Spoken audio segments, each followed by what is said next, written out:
Welcome to Fairana Siblings YouTube channel.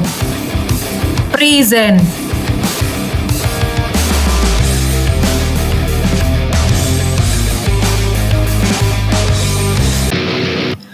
Jangan lupa untuk subscribe, like, komen, dan share. Halo teman-teman semua, kembali lagi di channel YouTube Fairana Siblings. Kembali bertemu lagi dengan saya, yaitu Farah.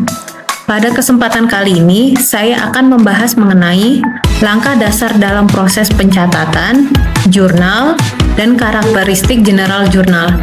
Yuk mari kita mulai, let's go!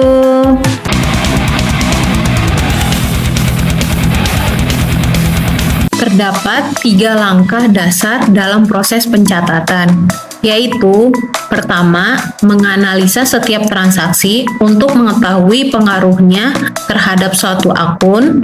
Yang kedua, memasukkan informasi transaksi ke dalam suatu jurnal. Yang ketiga, memindahkan informasi transaksi dari satu jurnal ke dalam suatu akun yang sesuai di dalam buku besar. Proses pencatatan dimulai dengan adanya transaksi. Dokumen transaksi seperti invoice, cek, tagihan akan diberikan sebagai bukti transaksi.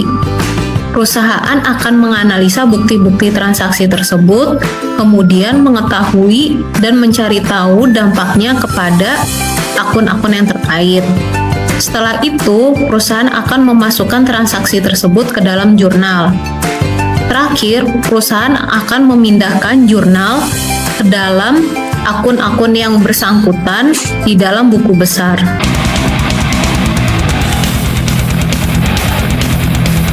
Jurnal memberikan beberapa kontribusi penting dalam proses pencatatan, yaitu pertama, mengungkapkan dampak terhadap suatu akun. Yang kedua, memberikan informasi mengenai catatan kronologis transaksi.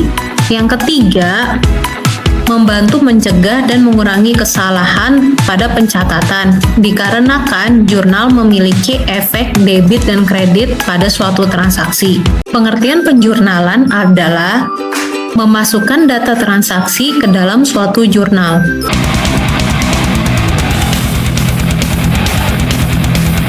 Nah, pada kali ini saya akan membahas mengenai karakteristik jurnal umum. Jadi ini ada contoh soal seperti ini. Pemegang saham menginvestasikan sebesar 15 juta rupiah secara tunai untuk ditukarkan dengan modal. Nah, kita bikin jurnal umumnya. Jadi jurnal umumnya kita tulis di sini namanya jurnal umum. Terus di sebelah kanannya itu kita tulis J1. J1 itu jurnal nomor 1. Jadi kalau misalnya jurnalnya nomor 2, jadi tulisnya J2. Nah, terus sebelah kirinya itu kita tulis tanggalnya. Misalnya dari transaksi ini tanggalnya itu tanggal hari ini, yaitu 31 Maret 2025. Terus di akun dan penjelasannya itu, karena kan jurnalnya itu mengenai pemegang saham menginvestasikan 15 juta secara tunai. Secara tunai berarti perusahaan itu mendapatkan uang sebesar 15 juta rupiah dan dimasukkan ke dalam kas karena dia tunai bentuknya. Dan ditukarkan dengan modal, jadi modalnya bertambah di kredit gitu.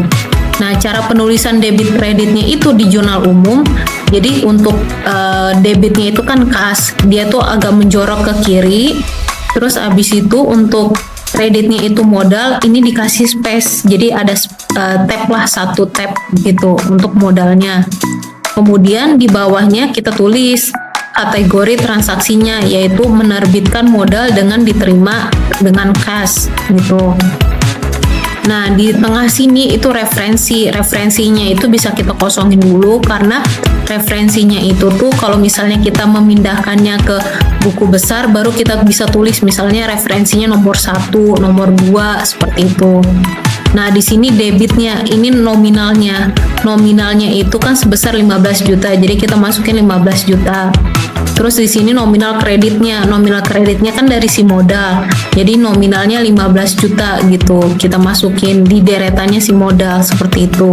Terima kasih kepada seluruh teman-teman Fairana yang telah menonton video ini.